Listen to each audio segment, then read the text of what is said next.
मित्रों नमस्कार, स्वागत है आपका अपने प्रिय कार्यक्रम के अंतर्गत। मैं आचार्य अनिल वत्स। मई का महीना सन 2024 वृषभ राशि की बात करेंगे। वृषभ राशि जिसके स्वामी शुक्र हैं, रूप, ऐश्वर्य, संगीत, काव्य, एस्ट्रोलॉजी, और जहां भी वाहन सुख, घर के सुख, ऐश्वर्यों के भोग की बात हो तो शुक्र को कौन भुला सकता है।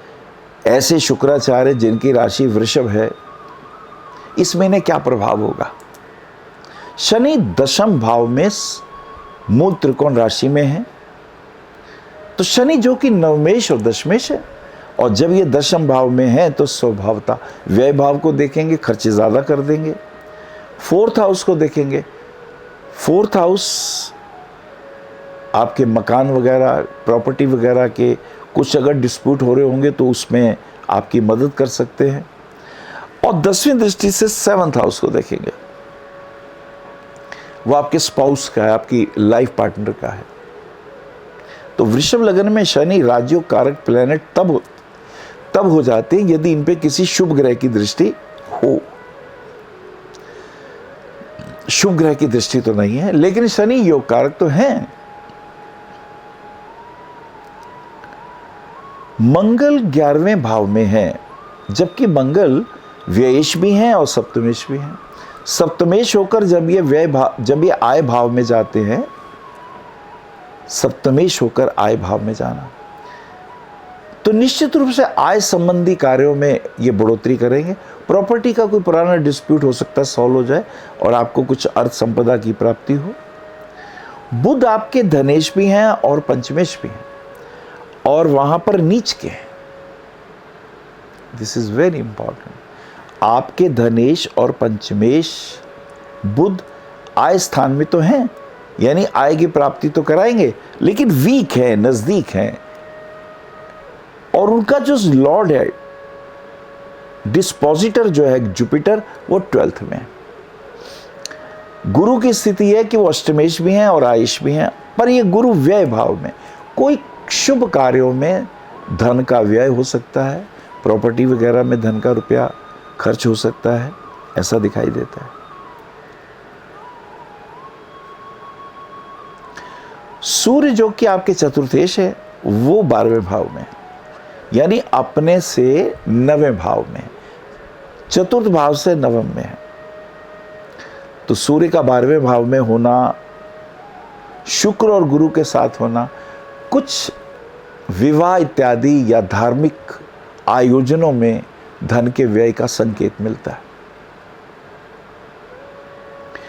और गुरु की स्थिति यह है कि गुरु अष्टमेश और आयुष है और वो व्यय भाव में, तो इसका अर्थ ये भी है कि कहीं विवाह इत्यादि के कार्यक्रमों में, कहीं मांगलिक कार्यों में ये व्यय दिखाई देता है। राहु केतु पंचम और एकादश में अचानक कुछ धन प्राप्ति के योग ये कॉम्बिनेशन करा देते हैं। तो ये एक बड़ा महत्वपूर्ण कॉम्बिनेशन बन रहा है वृषभ राशि वालों के लिए। संकेत इतना ही है कि एक तो अपने स्वास्थ्य का ध्यान रखें, अचानक धन प्राप्ति पर उसका कहीं भी उपयोग करें तो सोच समझ के करें, किसी को रुपया व्यर्थ ही ना छोड़ दे, इसका ध्यान रखें। ग्रह गोचर देख लेते हैं। 1 मई को गुरु का वृषभ राशि में आना, तो 1 मई के बाद धन प्राप्ति के योग बनेंगे। अगर आपका कोई प्रॉपर्टी का डिस्प्यूट भी चल रहा है या लगता है कि पैसे आज मिलेंगे कि कल मिलेंगे, तो 1 मई के बाद मिलेंगे, ये कन्फर्म है। और गुरु अस्त भी है, हो सकता है उसमें थोड़ी अड़चन भी हो, रुकावट भी हो थोड़ी, ऐसा भी दिखाई देता है। 8 मई की अमावस्या में पितरों के निमित्त दान करना चाहिए, वो आशीर्वाद लेना चाहिए। 10 मई की अक्षय तृतीया और भगवान परशुराम जयंती। अक्षय तृतीया को किया हुआ दान या किया हुआ जप या की हुई पूजा अक्षय हो जाती है, उसका कभी नाश नहीं होता। बुध मेष राशि में आ जाते हैं। अब बुध जो आपके धनेश हैं वो मेष में है। 25-30 दिन ध्यान रखिएगा, व्यर्थ का रुपया कहीं फंसाए नहीं आप अपना, ये इंपॉर्टेंट रहेगा, क्योंकि आपका जो बैंक का लॉर्ड है वो व्यय में जाएगा, वो खर्चे के भाव में जाएगा। 14 तारीख को शंकराचार्य जयंती है। और इधर एक और इंपॉर्टेंट है, सूर्य का वृषभ राशि में प्रवेश होता है।